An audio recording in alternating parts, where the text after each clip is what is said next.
गेली 16 वर्ष रखडला गेलेल्या मुंबई गोवा महामार्गाचे काम गणेश उत्सव तोंडावर आला तरी अद्यापही पूर्ण झालेले नाही। यासाठी मुख्यमंत्री एकनाथ शिंदे यांनी स्वतः जातीने या कामात लक्ष घालावे अशी मागणी कोकणातील काही शिवसेना पदाधिकारी आणि प्रामुख्याने कल्याण लोकसभा मतदारसंघातील उपजिल्हाप्रमुख राजेश कदम यांनी केली आहे। ही मागणी त्यांनी खासदार श्रीकांत शिंदे यांच्याकडे केली आहे। अशी मागणी करून कदम यांनी विधानसभा निवडणुकीच्या तोंडावर आमदार रवींद्र चव्हाण यांना अप्रत्यक्षरित्या लक्ष केल्याचा ठपका ठेवत डोंबिवलीतील भाजप पदाधिकाऱ्यांनी कदम यांच्यावर सोशल मीडियावर टीकेची झोड उठवली आहे। यामुळे शिवसेना भाजपमध्ये आता वादाची ठिणगी पडली आहे। सोशल मीडियावरती भाजप पदाधिकारी शशिकांत कांबळे यांनी देखील कदम यांच्यावर कडवट टीका केली आहे। या एकूण प्रकरणाबाबत जनवाणीने राजेश कदम यांची भूमिका जाणून घेतली। नमस्कार, जनवाणीमध्ये आपल्या सर्वांचे स्वागत। आज आपण भेट घेतली आहे ते श्री राजेशजी कदम, हे कल्याण लोकसभा मतदारसंघाचे जिल्हाप्रमुख उपजिल्हाप्रमुख आहेत। सध्या आत्ता त्यांनी कोकण जो रस्ता आहे त्याच्यावरनं जे विधान केलं होतं की आता खासदार श्रीकांतजी शिंदे यांनी सुद्धा या रस्त्याकडे विशेष लक्ष द्यावं। यामुळे डोंबिवलीमध्ये विशेषतः वादाची ठिणगी उडाली आहे, कारण की डोंबिवलीचे जे विद्यमान आमदार आहेत रवींद्रजी चव्हाण या विधानामुळे राजेशजी कदम गोवा महामार्गाविषयी जे विधान केलेले आहे त्याच्यामुळे स्थानिक पदाधिकाऱ्यांनी त्यांच्यावर जोरदार टीकेची झोड उठवलेली आहे। तर या संदर्भात राजेशजी, तुम्ही जे विधान आता केलं एका चॅनलशी बोलताना की खासदारजी श्रीकांतजी शिंदे यांनी सुद्धा या रस्त्याकडे अनेक वर्ष 16 वर्ष जो रखडला आहे मुंबई गोवा महामार्ग याच्याकडे लक्ष द्यावं अशी तुम्ही जी मागणी केली त्याच्यामुळे तुमच्यावरती टीकेची झोड उठलेली आहे आणि आता भाजप आणि शिवसेनेमध्ये एक प्रकारे मतभेद निर्माण झालेत का असं वातावरण तयार झालेलं आहे, विशेष करून डोंबिवलीमध्ये, कारण डोंबिवलीचेच आमदार श्री रवींद्र चव्हाण हे सार्वजनिक बांधकाम मंत्री आहेत। तर याबाबत तुमचं काय नेमकं म्हणणं आहे?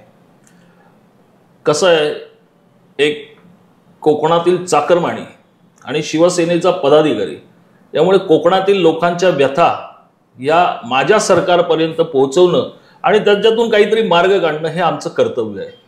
शिवसैनिक म्हणून आमचं ते कर्तव्य आहे। शिवसेनेचे कल्याण लोकसभा क्षेत्रातील जे काही चाकरमानी शिवसैनिक पदाधिकारी आहेत त्या सर्वांनी सन्माननीय खासदार डॉक्टर श्रीकांत शिंदे यांनी या रस्त्याकडे लक्ष द्यावं। गेले 15-20 वर्ष हा रस्ता रखडलेला, आज समृद्धी महामार्ग 2 वर्षात होतो। मुंबई नाशिक हायवे जो 2 मार्गाचा म्हणजे कसारा घाटात अडकला, शरद पवार साहेब अडकले होते म्हणून छगन भुजबळ साहेबांनी ताबडतोब एका वर्षात दुसरा महामार्ग म्हणजे सुरू केला। म्हणजे इतर जिल्ह्यांना इतर ठिकाणचे जे महामार्ग आहेत हे पटापट होत आहेत, परंतु आमचं कोकणी माणसांचं आमचं चाकरमान्यांचं दुर्दैव असं आहे की 15-20 वर्ष हा आमचा रस्ता हा पूर्णत्वास येत नाही। आज कल्याण लोकसभेचे आमचे खासदार हे कोण आहेत? पहिलं भाजपच्या कार्यकर्त्यांना मी एवढीच विनंती करेन की हे नुसते आमचे खासदार नाहीत, हे मुख्यमंत्र्यांचे सुपुत्र आहेत। आज महाराष्ट्र राज्यामध्ये जी आपली युतीची सत्ता आहे त्या सत्तेत जे आपले लाडके मुख्यमंत्री एकनाथ शिंदे साहेब आहेत त्यांचे सुपुत्र म्हणून ते आज आम्हाला खासदार लाभलेले आहेत। आणि आज लोकसभा क्षेत्रामध्ये जो त्यांनी खासदार झाल्यानंतर कामांचा धडाका लावला, आज मी डोंबिवलीत राहिलाय त्यामुळे मी डोंबिवलीचं बोलीन आणि आमच्या ओव्हरऑल कल्याण लोकसभा क्षेत्राचं बोलेल। आज खासदारांनी खासदार म्हणून जबाबदारी हाती घेतल्यावर जे आम्ही स्वप्न बघितले होते, जे स्वप्नातले आम्ही प्रोजेक्ट बघितले होते जे अपूर्ण होते आणि आम्हाला वाटायचं की हे पूर्ण होऊच शकत नाही, अनेक प्रकल्प रखडले। मी बरीच नावं घेऊ शकतो, मोठा गाव ठाकुर्ली आहे, रिंग रोड आहे, कल्याणशीळ रस्ता आहे, असे मोठमोठे प्रकल्प जे रखडले होते ते सन्माननीय खासदार साहेबांनी अथक प्रयत्नातून त्यांच्या कार्यकुशलतेतून पूर्ण केले। म्हणून आज त्यांना एक उपाधी मिळाली, इन्फ्रामॅन। नवीन नवीन प्रोजेक्ट आणायचे, शासन प्रशासन याच्या मधला दुवा आणि त्यांच्या मागे पाठपुरावा करून निधी आणून आज चांगले चांगले प्रकल्प, आता मेट्रोचं काम सुरू झालं, म्हणजे मेट्रो ही स्वप्नात होती आम्हाला, आज प्रत्यक्षात काम सुरू झालं। म्हणजे इन्फ्रामॅन, एक काम करणारा, रखडलेले प्रोजेक्ट पूर्ण करणारी व्यक्ती आणि लोकप्रतिनिधी म्हणून आम्ही सन्माननीय खासदार डॉक्टर श्रीकांत शिंदे साहेबांकडे बघतो. म्हणून आम्ही सर्व कोकणातील पदाधिकाऱ्यांनी मागणी केली की लक्ष द्या, यात रवींद्र चव्हाण साहेबांना दुखवण्याचा आमचा कुठलाही हेतू नव्हता. आज आम्ही कल्याण लोकसभा क्षेत्रात डोंबिवलीत एकत्र काम करतोय, एकत्र प्रोजेक्ट होत आहेत. मग मुख्यमंत्र्यांच्या सुपुत्राला जर आम्ही विनंती केली, आणि नुसते सुपुत्र नाही, आज हा रस्ता केंद्राकडे माननीय नितीन गडकरी, आज त्यांना सुद्धा इन्फ्रामॅन बोललं जातं देशाचं. आज महाराष्ट्राचं इन्फ्रामॅन खासदार डॉक्टर श्रीकांत शिंदेकडे पाहिलं जातं. मग जर आम्ही मागणी केली आणि ती जर रास्त असेल तर त्यांना दुःख वाटायचं काही गरज नव्हती, असं माझं म्हणणं आहे. ओके, तुम्ही आत्ताच म्हणालात की श्रीकांतजी शिंदे हे इन्फ्रामॅन आहेत किंवा ते आपले महाराष्ट्राचे माननीय मुख्यमंत्री एकनाथजी शिंदे यांचे सुपुत्र आहेत म्हणून तुम्ही ही मागणी केलेली आहे. परंतु आत्ता जे सोशल मीडियावरती किंवा जे भाजपचे प्रवक्ते आहेत जी शशिकांत कांबळे यांनी एक मोठा लेख लिहून त्याच्यावर जोड उठवली तुमच्या विरोधात. त्याच्यावर त्यांनी काही व्हिडिओज टाकले, तुमचे जुने प्रतिक्रिया दिल्या की कसे तुम्हीच जेव्हा मनसेमध्ये होता तेव्हा ह्याच इन्फ्रामॅन वरती कशी कठोर टीका केली होती अशा शब्दामध्ये त्यांनी केलेत, किंवा तुम्हाला पक्ष बदलू अशा प्रकारचं पण उपाधी दिलेली आहे. त्याबद्दल तुमचं काय म्हणणं आहे? माननीय शशिकांत कांबळे हे माझे चांगले मित्र आहेत, भाजपा पक्षाचे ते पदाधिकारी आहेत. परंतु त्यांना कदाचित माझा इतिहास माहीत नसेल. माझा युवा अवस्थेपासून मी मूळचा शिवसैनिक, या शहर शाखेमध्ये माझं राजकीय कार्य सुरू झालं. आज गेले 30-32 वर्ष मी या शाखेची म्हणजे शिवसेनेच्या विचारधारेशी मी होतो. मी शिवसेनेतून जेव्हा सन्माननीय राज ठाकरे यांच्या हाताखाली काम करत असताना विद्यार्थी दशेमध्ये, विद्यार्थी सेना आहे भारतीय विद्यार्थी सेना, राज ठाकरेंनी वेगळा पक्ष स्थापन केल्यानंतर मी ठाकरे कुटुंबाशीच म्हणजे त्या विचारधारेशीच मी गेलो. बाळासाहेबांचे हिंदुत्वाचे जे विचार होते ती विचारधारा घेऊनच पुढे राज ठाकरेंबरोबर गेलो. ठीक आहे, तिकडे माझं राज ठाकरेंबरोबर काही झालं नाही, परंतु तेथील काही स्थानिक पदाधिकाऱ्यांमुळे मला थोडंसं काम करण्यात अडचण येत होती.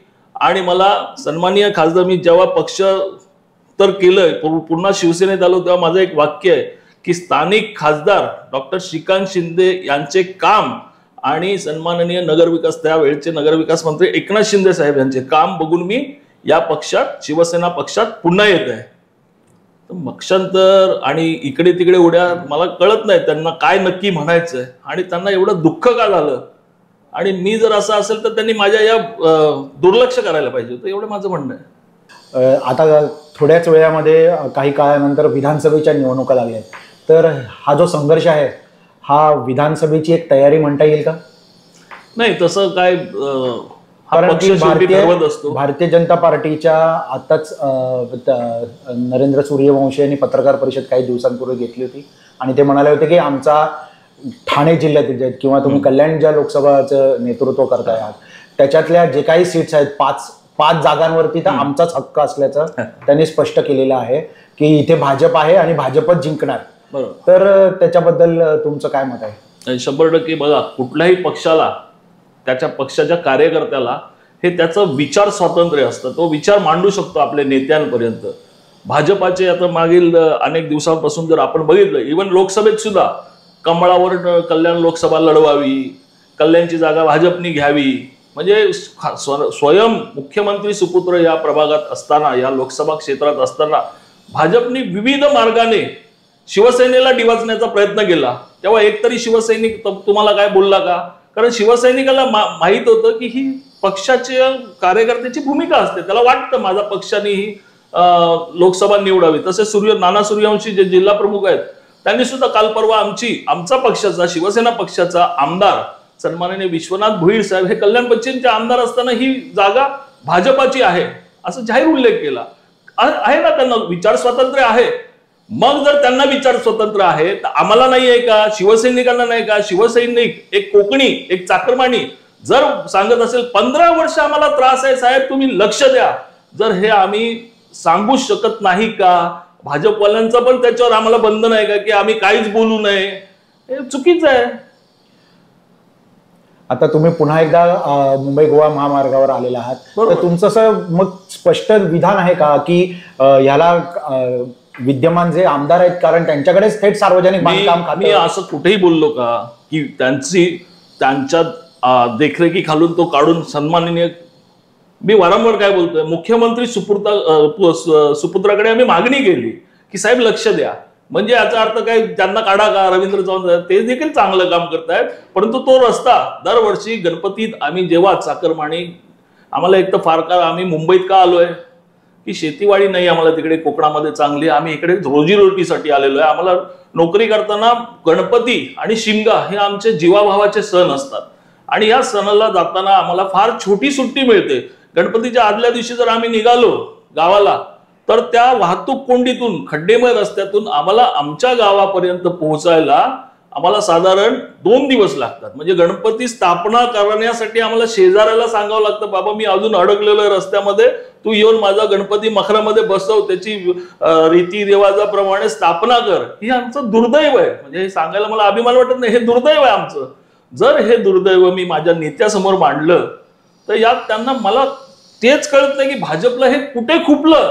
एका चाकरमान्याची व्यथा, आणि मी एकट्याने नाही मांडली, माझ्या पक्षातील कोकणातील सर्व पदाधिकाऱ्यांनी ही व्यथा खासदार डॉक्टर श्रीकांत शिंदे यांच्या समोर, आणि आम्ही पत्र खासदारांना नाही दिलंय, आम्ही पत्र देतोय मुख्यमंत्र्यांना. माननीय मुख्यमंत्री जे ह्या रस्त्याचे प्रमुख आहेत, जे रस्ते बनवणार राज्य सरकारच्या हातात आहे, केंद्र सरकारच्या, आणि केंद्रातील आमचे नितीन गडकरी साहेबांना पत्र दिलं.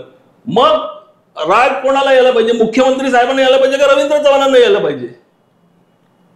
रवींद्र चव्हाणांच्या कार्यकर्त्यांना राग काय तो हाच मला कळत नाही प्रश्न. मुळात का राग आला तुम्हाला? अरे तुम्ही जाऊन बघा, 15 वर्ष रखडलाय रस्ता. नसेल तर उगीच आपल्या नेत्याची बाजू मांडायची, नेत्याला दाखवायचं मी तुझ्या पाठीशी, ही म्हणजे काय बोलतात ना, हे असं करू नका. आम्ही तुमचेच मित्र आहोत, आम्ही युती धर्म पाळणारे शिवसैनिक आहोत. उगीच तुम्ही त्रास करून घेताय स्वतःला. की ह्याच्यावरनं आता विधानसभेमध्ये जे आता येणारे डोंबिवली विधानसभा मतदारसंघ आहे, तिथे तुमच्या या वादाचे काय नेमके परिणाम होतील, आणि तुम्हाला काय वाटतं की शिवसेनेचा जसं त्यांनी दावे केलेले आहेत तसं शिवसेनेचा सुद्धा हा मोठ्या प्रमाणावरती मतदारसंघ आहे. शिवसेना मोठ्या प्रमाणावरती, तुम्ही स्वतः जेव्हा महाराष्ट्र मनसेच्या तिकिटावरती लढला होता तर गेल्या 3 वर्षामध्ये जे रवींद्र चव्हाणांसोबत जो तुमचा निवडणुकांमध्ये संघर्ष झाला होता, ज्या 3 निवडणुका झाल्या याच्यामध्ये तुम्ही स्वतः व्यक्तिशः मोठ्या प्रमाणावर फाईट दिली होती 2009 साली, आणि तुम्हाला मोठ्या प्रमाणावर मतदारांनी कौल पण दिला होता.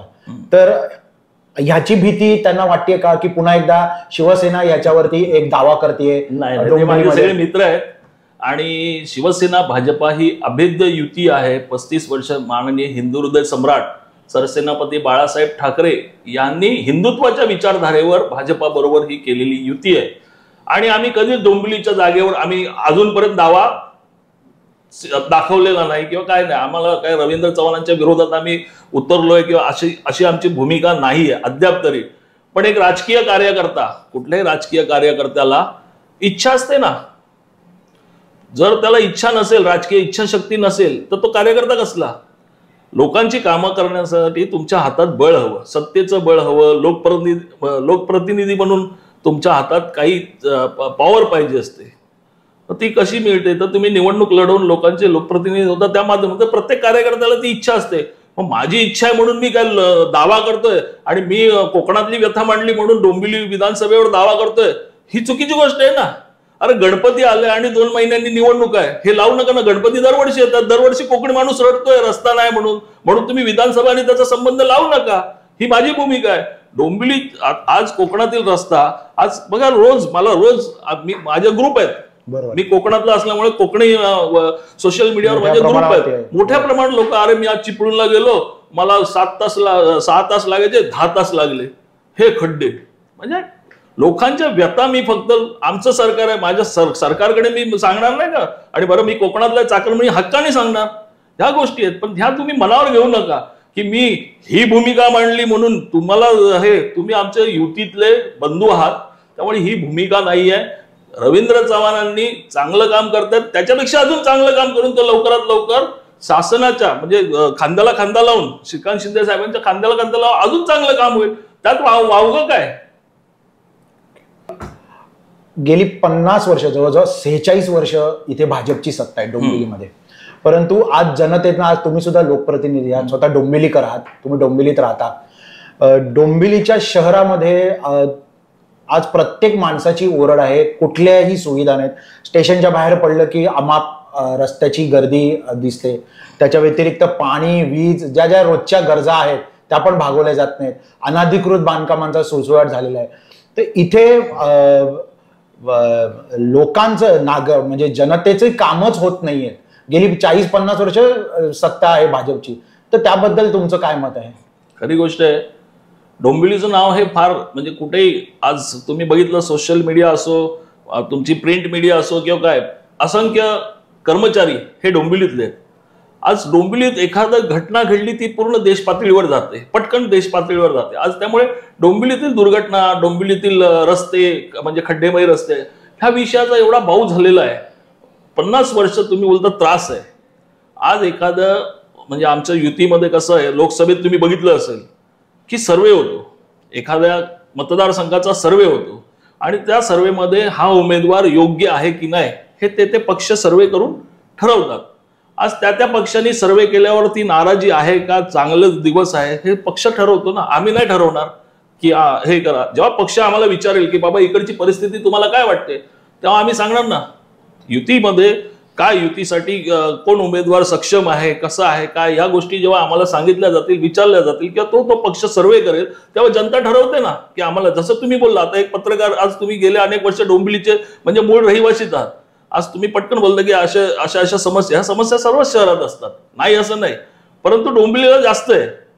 डोंबिवलीत प्रचंड समस्या आहेत. आज डोंबिवली पश्चिमेला तर एवढ्या प्रचंड प्रमाणात समस्या आहेत की डोंबिवली पश्चिम ही शन्ना नवरेंनी मागे जाहीर केलं होतं की तिला काय सावत्र पत्नीचा दर्जा दिलेला शन्ना नवरे यांनी, बरोबर ना, शन्ना नवरे यांनीच दिलेला. हा, शन्ना नवरे स्वतः केंद्रीय मंत्री आले होते, दोन नितीन गडकरी साहेबांनी सगळ्यात लहान शहर आले होते, अनुराग ठाकूर, तेव्हा त्यांनी स्वीट्स ही कसली स्मार्ट सिटी असे वाभाडे काढले होते. बरोबर. मुळात ह्या सगळ्या गोष्टी आहेत, या सगळ्या गोष्टी बघितल्यानंतर ठरवलं जातं. आज डोंबिवलीकर ठरवतील तर सर्वे जेव्हा केला जाईल तेव्हा काय परिस्थिती आहे हे मी नाही ठरवणार, राजेश कदम, काय गोष्टी आहेत त्या.